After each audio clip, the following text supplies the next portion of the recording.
안녕하세요. 역사 돋보기입니다.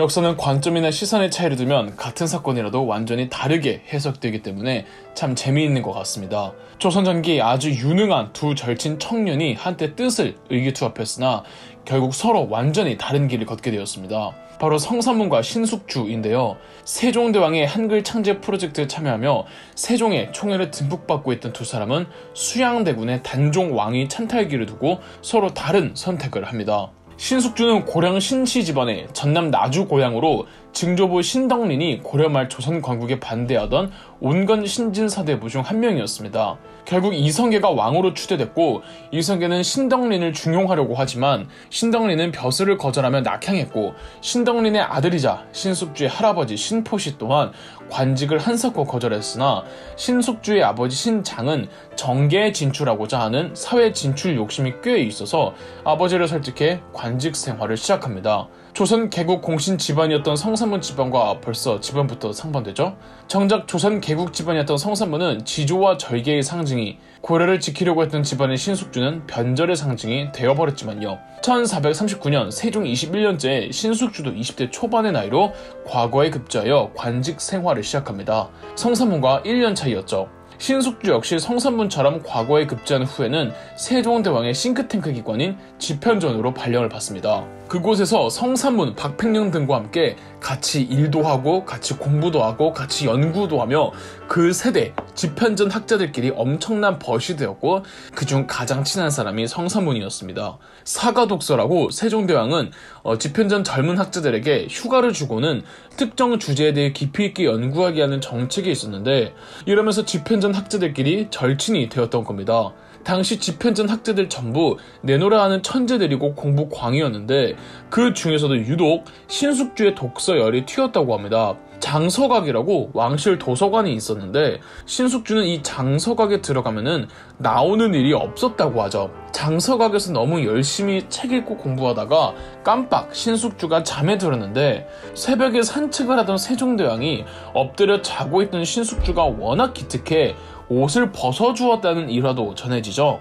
물론 어디까지나 전해지는 에피소드에 불과하답니다. 이 이야기 자체는 하나의 에피소드이지만 세종대왕이 신숙주의 능력과 역량을 믿어 의심치 않고 총애한 건 사실입니다. 신숙주가 제대로 각광을 받은 건 외교 분야였습니다. 1442년과 433년에는 20대의 나이로 조선과 일본 사이의 무역 조항을 정하는 개해 약조를 체결하였으며 일본에 가서도 일본 학자들이 신숙주의 문장 능력과 사회를 분석하는 통찰력에 다들 놀랐다고 하죠. 이 몸이 안 좋아서 주변에서 가지 말라고 해도 굳이 자기가 가야 한다며 아픈 몸을 이끌고 일하러 갔다고도 하죠. 몇십 년 후의 일이지만 나중에 신숙주는 이때의 경험으로 일본을 포함해 오키나와의 사회 풍속과 역사를 정리한 해동 제국기를 편찬했으며 이는 지금까지도 중요한 역사적 사료로 평가받고 있답니다. 이렇게 능력도 좋고 어디 가서 칭찬만 받아오고 성실한데 어느 직장 상사가 싫어하겠습니까? 세종대왕은 집현전 청년 학자들을 아끼면서도 그 중에서도 유독 성삼문 신숙주를 가까이 했습니다. 두 사람은 세종대왕의 극비 프로젝트 한글 창제 후반 작업에도 참여를 하거든요. 신숙주는 이 한글 프로젝트에 참여를 할 수밖에 없었던 게 무려 8개의 국어에 능통했던 언어 천재였거든요. 용비어천가, 동국정운 등 세종대왕이 한글로 책들을 편찬해서 보급화하려고 할 때 늘 핵심 멤버에 껴있었습니다. 한 번은 명나라 사신이 성삼문과 신숙주 두 사람의 작시 능력을 보고 동방에서 가장 학식이 뛰어난 사람이라고까지 했답니다. 세종대왕은 눈을 감는 순간까지도 집현전 학자들이 앞으로 조선의 미래를 이끌고 갈 주역들이라며 항상 곁에 두었답니다. 세종대왕은 이 집현전 학자들에게 아들 문종과 손자 단종까지 잘 부탁한다는 말을 남겼다죠. 세종대왕이 이 집현전 학자들을 굉장히 총애했고 또 문종도 아버지의 정책들을 유지해 나갔기 때문에 이 집현전 학자 출신들의 정치적 힘과 기반이 상당히 탄탄했습니다. 세종대왕은 본인도 장남 출신도 아니기도 했고 유전자 어디 안 간다고 세종대왕의 아들들이 다 하나같이 평균 이상은 다 하는 똑똑한 인재들이었습니다. 그래서 세종대왕 그리고 동생들 엄청 챙겼던 세종대왕의 장남 문종도 이 왕자들에게 주요 국가 업무를 배당해주고 그랬습니다. 원래 왕족은 정치에 관여해서는 안 된다는 원칙을 무시하고요. 그러다 보니 국가 행정 업무는 권한을 만들고 이 권한은 정치 권력을 형성하게 되는데 문종 당시 투톱 왕자들은 둘째 수양대군과 셋째 안평대군이었습니다. 정파도 두 왕자로 나뉘었는데 이 신숙주 성산문 포함 집현전 학제 출신들은 문종 때까지는 안평대군과 더 친했습니다. 안평대군은 아버지 세종대왕을 닮아서 문예적이고 학술적인 능력이 탁월했거든요. 그런데 문종이 2년 만에 죽고 어린 아들 단종이 즉위했을 때 신숙주가 수양대군과 급격하게 친해집니다. 사실 신숙주 자체가 원래 주변에 적이 없었습니다. 팔을 따지지 않고 혹은 관직의 등급도 따지지 않고 웬만한 사람들과 다 잘 어울려 지냈습니다.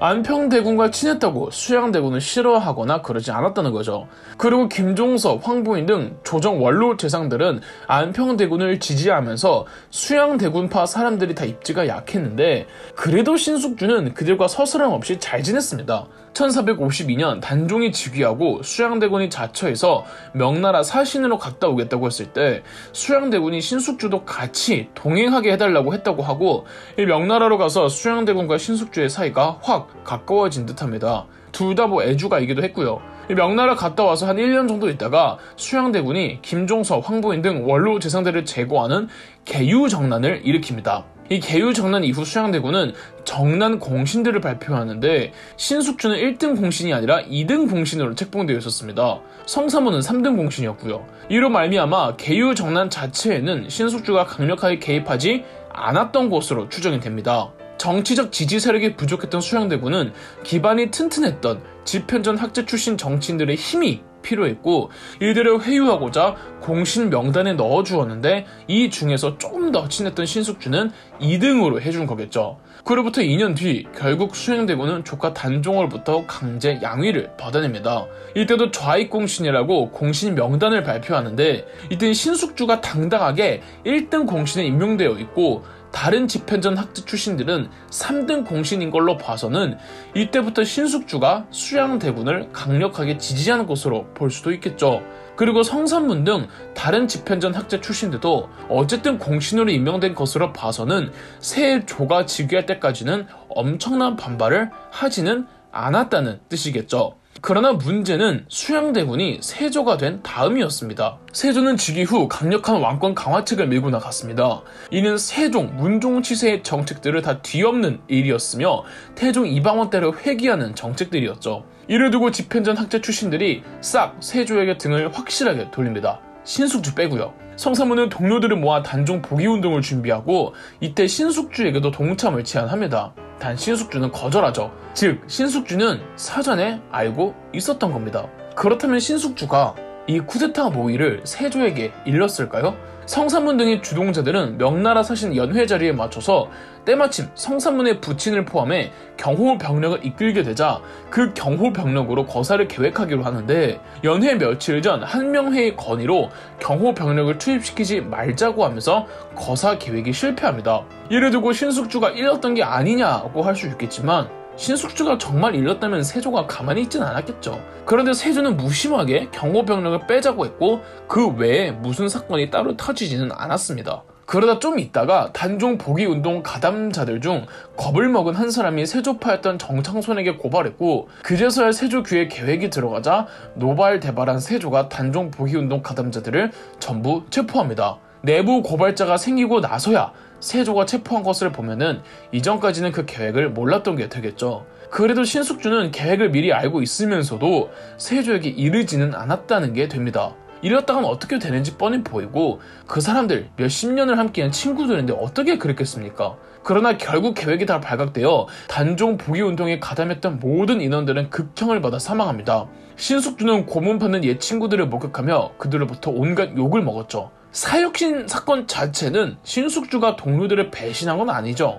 그저 사건에 가담하지 않았을 뿐인걸요. 그러나 사육신 사건 후 신숙주는 세조에게 강등된 단종에 대한 처벌을 강력하게 주장했고 결국 단종은 비명에 가게 됩니다. 이후 신숙주는 세조의 양팔 중 하나가 되었으며 외구토벌, 여진족 북벌, 대일본 외교 등 군사적으로도 두각을 보였으며 조선을 지탱하는 중추적 역할을 했으며 능력치만 두고 따졌을 때는 당대 최고 불임금 실력자였습니다. 나중에 영의정까지 올랐고 세조 사후 예종, 성종의 즉위에 강한 영향력을 발휘할 정도로 막강한 권력을 누립니다. 그러나 결코 부패한 정치는 아니었으며 죽는 순간까지도 대여진 대일본 외교를 주관하다가 눈을 감습니다. 세간에는 신숙주를 개쓰레기로 묘사를 합니다. 의도적으로 지조를 지킨 성산모가 대비시키기 위함이겠지만 역사의 사건과 인물을 파악할 때 현실적인 관점과 도덕적인 관점을 구분할 필요가 있습니다. 일단 신숙주는 개인적으로 안팡대군과 친분이 있을지언정 정치적으로는 처음부터 수양대군을 지지했기에 변절이라고 볼 수는 없습니다. 물론 부도덕한 수양대군을 지지하고 나중엔 어린 단종을 죽이려고 주장한 모습은 변명의 여지 없이 도덕적으로 깔 수밖에 없겠죠. 그런데 배신과 변절의 아이콘이라고 하기에는 딱히 배신을 한 적도 변절을 한 적도 없습니다. 그저 신숙주는 자기 능력과 역량을 발휘할 수 있는 길을 택한 겁니다. 신숙주가 살아있는 덕분에 신숙주가 조선에 이바지한 공헌은 이루 말할 수 없습니다. 반면 성사무는 이토록 타락한 세상이라면 능력도 발휘하기 싫다며 이상과 원론을 추구했을 뿐이고요. 서로 다른 길을 걸었을 뿐 한쪽을 지나치게 신격화하고 다른 한쪽을 지나치게 깎아내릴 필요는 없다고 생각합니다. 지난번 성사문 영상 마지막에 성사문의 과거시험 답안지를 말씀드렸죠. 똑같은 과거시험 문제에 신숙주는 이런 답안지를 작성했습니다. 법이라는 것이 시간이 지나면 폐단이 생길 수밖에 없다지만 한 가지 폐단을 고치고자 너무 많은 것을 바꾸어 버리면 또 다른 폐단이 생깁니다. 폐단을 조율하는 것은 사람을 임용하는 데 있습니다. 전하께서는 날마다 대신과 더불어 폐단을 구제할 방도를 강구하여 행하시면 누적된 폐단을 구제하기 어려울까 근심하실 필요가 없을 것입니다. 한쪽은 법을 시행하는 취지와 그 선한 의도를 살려야 한다고, 다른 한쪽은 그것을 운용하는 사람들의 능력을 발휘시켜야 한다는 답안입니다. 여러분은 어떤 생각이신가요? 그럼 역사 돋보기였습니다. 영상 재미있으셨다면 구독과 좋아요, 알림 설정까지 해주시면 감사드리겠습니다.